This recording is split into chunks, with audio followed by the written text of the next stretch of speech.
Bom dia, meus queridos. Hoje, sexta-feira, dia 25, dia do Natal, dia da presença do menino Jesus na nossa vida, nos nossos corações, nos nossos lares. Mas é também dia da mãe dele, dia de falarmos de Maria, dia da mulher que se fez santuário para nascer o menino Deus.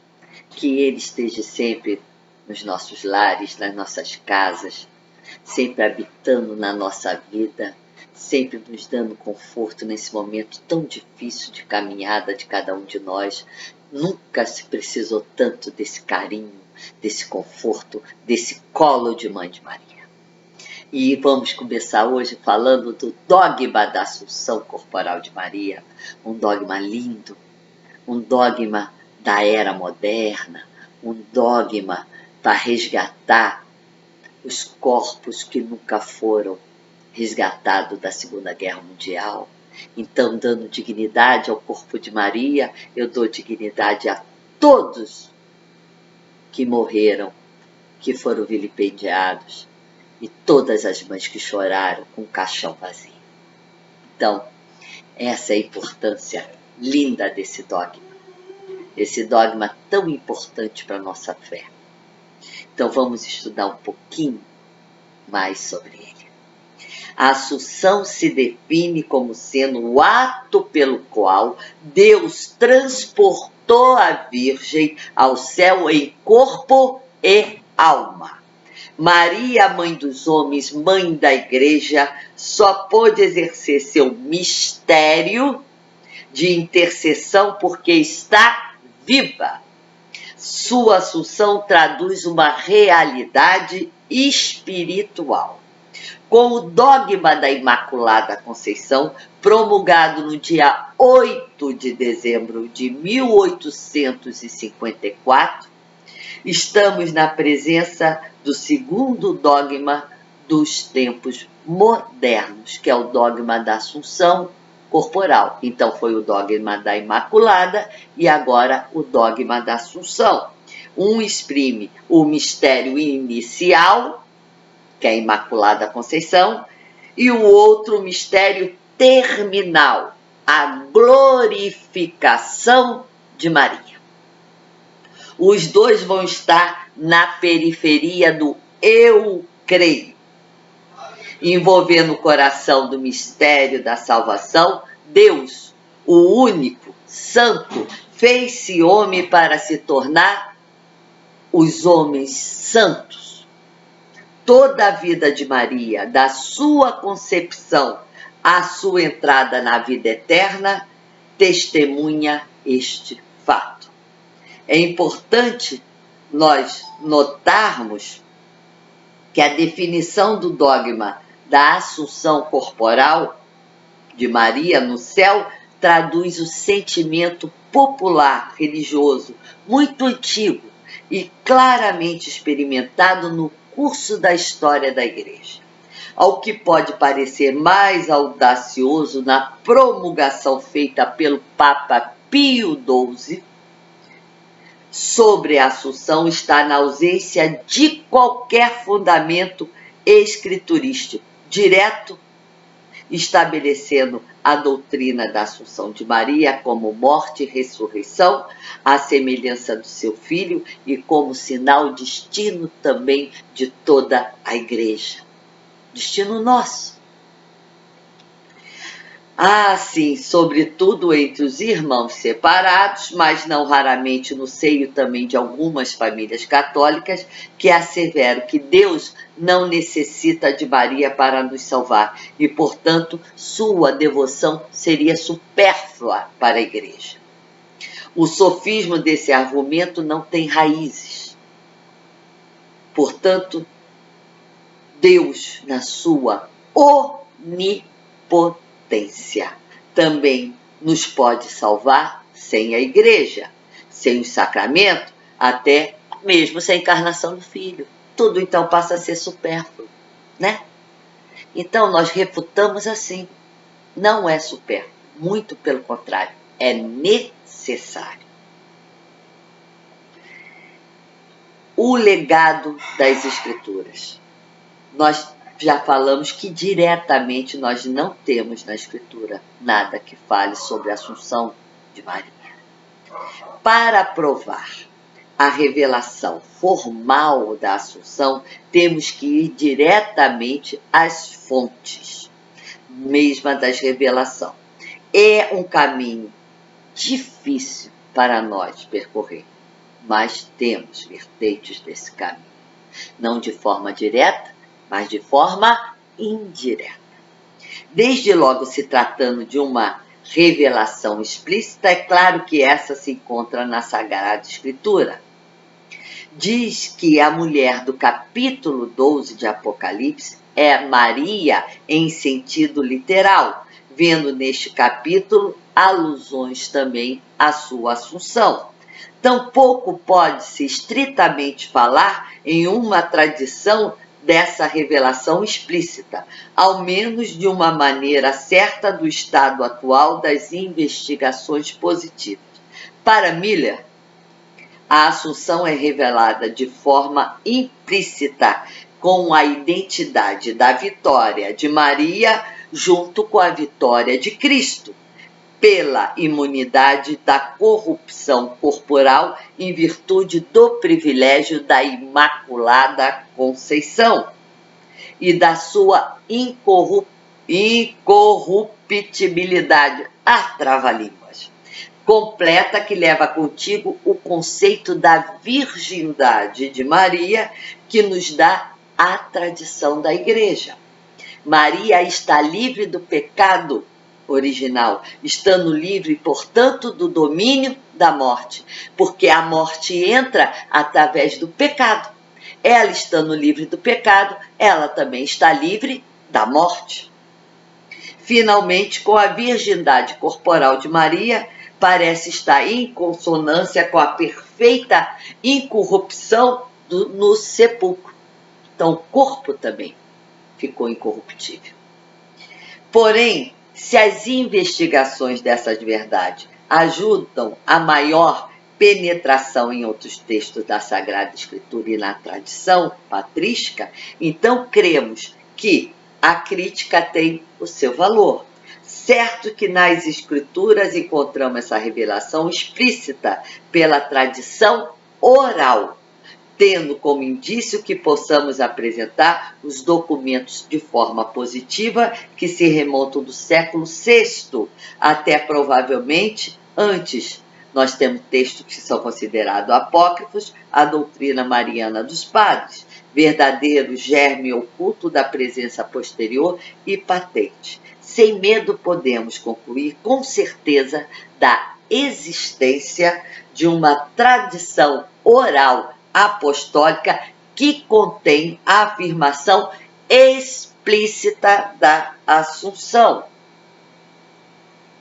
De todos os modos, a revelação explícita da Assunção não é necessária para a sua definição.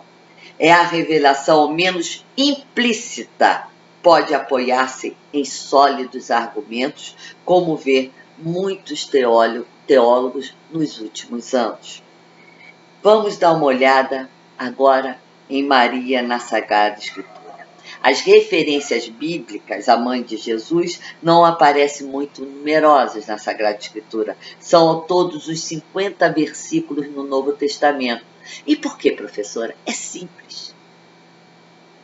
A centralidade do Novo Testamento é Jesus e o anúncio é o reino de Deus. Então Maria, ela é citada pouco, porque a centralidade é o filho, não é a mãe. Tá? A providência parecia querer preservar o recato de Maria, deixando sua glorificação terrestre para depois da começada a sua glorificação celeste. O seu mistério era anunciado de modo indireto, como o da mulher, porque Cristo, da linhagem de Davi, nasceu segundo a carne, a fim de nos trazer a redenção. Assim escrevia São Paulo aos Gálatas: quando veio a plenitude dos tempos, Deus enviou seu Filho, nascido de mulher, para que recebêssemos a adoção. No Evangelho de São Marcos, ele vai repetir o estágio ainda mais antigo e vai dizer: Jesus é o Filho de Maria. Mas nada acrescenta sobre a grandeza pessoal de Maria. As reminiscências bíblicas apresentada por Mateus de forma de profecia agora cumprida, em Lucas são antes alusões discretamente propostas. Mateus que fala de Maria a respeito da concepção virginal, da adoração dos magos, da fuga do Egito, do retorno a Israel, nada diz da pessoa da Virgem, envolvendo sua fisionomia num certo mistério e apenas sugerindo associações íntimas ao menino. Lucas vê Maria, e é em Lucas que Maria vai mostrar a sua face, a sua voz. Nos relata a anunciação, a visitação, o Natal, a apresentação do menino no templo e no seu reencontro após a perda de 3 dias. Então, para nós conhecermos Maria mais intimamente, nós temos que recorrer a Lucas, ao Evangelho de São Lucas. E ali, na Anunciação, o texto indica uma aparição do anjo Gabriel, que também se manifestara a Zacarias, notificando o nascimento de João Batista. A riqueza da doutrina da Anunciação é imensa, então aí estão afirmadas a plenitude da graça de Maria, sua maternidade virginal, a dignidade de seu filho e mostra-se ativamente o seu sim ao convite de Deus. A palavra de saudação alegra-te recorda do oráculos a respeito do tempo messiânico no contexto que insinua Maria, personificação da filha de Sião, do povo eleito, a quem os profetas anunciam a alegria escatológica da vinda de Cristo Jesus. Maria não será apenas um dos elos pelos quais o Filho estará unido à sua maternidade pela graça pessoal, mais orientando que seja o Evangelho de Lucas para a pessoa de Cristo, porque Cristo, eu já falei, a centralidade dos evangelhos, sua luz faz diretamente uma caminhada à personalidade de sua mãe. Maria é chamada de cheia de graça. Assim a Vulgata traduz com razão a filologia, que significa a posse estável do dom da graça. Por isso, cheia de graça. Trata-se do único caso em toda a Escritura que vem insinuado que a doutrina de uma santidade que sempre existiu em Maria. E aí nós vamos ter a primeira revelação do Novo Testamento sobre o itinerário do Messias, descreve na imagem do sofrimento da sua mãe, de maneira enigmática, como uma profecia impossível de ser forjada. Maria estava ao pé da cruz. Maria estava sofrendo. Maria sofreu pelo seu filho. E assim sofreu por nós, por toda a humanidade. O texto de João são lindíssimos, principalmente o relato da boda de Caná e da cena do Calvário. A cena vai exprimir, no fundo, uma deferência a Jesus para com a sua mãe e realça o poder de sua intercessão. Este milagre no Evangelho de João tem significação típica, passagem da antiga aliança para a nova lei, para o Espírito, para o advento da Igreja. Tudo isso realizado dentro da ação na qual Maria teve tudo a ver. E vai profetizar as palavras: fazei tudo o que ele vos disser. E é com Maria, esse sim de Maria, que nós também damos o nosso sim. Com esse amor maternal de Maria, com esse colo de Maria, que nós também olhamos o irmão e damos o colo aos nossos filhos. É com essa dignidade de Maria que nós somos mulheres dignas na sociedade. Então, é com Maria que caminhamos. Que nesse dia tão importante, o dia 25, Maria esteja na nossa vida, no nosso coração, na nossa casa e na nossa ideia de amor ao próximo. Quando a gente fala de amor ao próximo, lembre-se sempre da mãe. Lembre da escuta, do colo, do entendimento. Olhe os seus filhos com entendimento, com amor. Escute. É muito importante.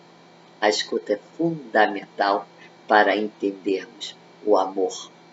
Não há amor de Deus pela humanidade se ele não tivesse escuta. Ele escutou o povo que sofria. Ele escuta os nossos sofrimentos, as nossas angústias, as nossas dores. Então, nós devemos também, por misericórdia, escutar a dor e o sofrimento do outro. Um beijo a todos vocês e um Feliz Natal. Até a próxima semana.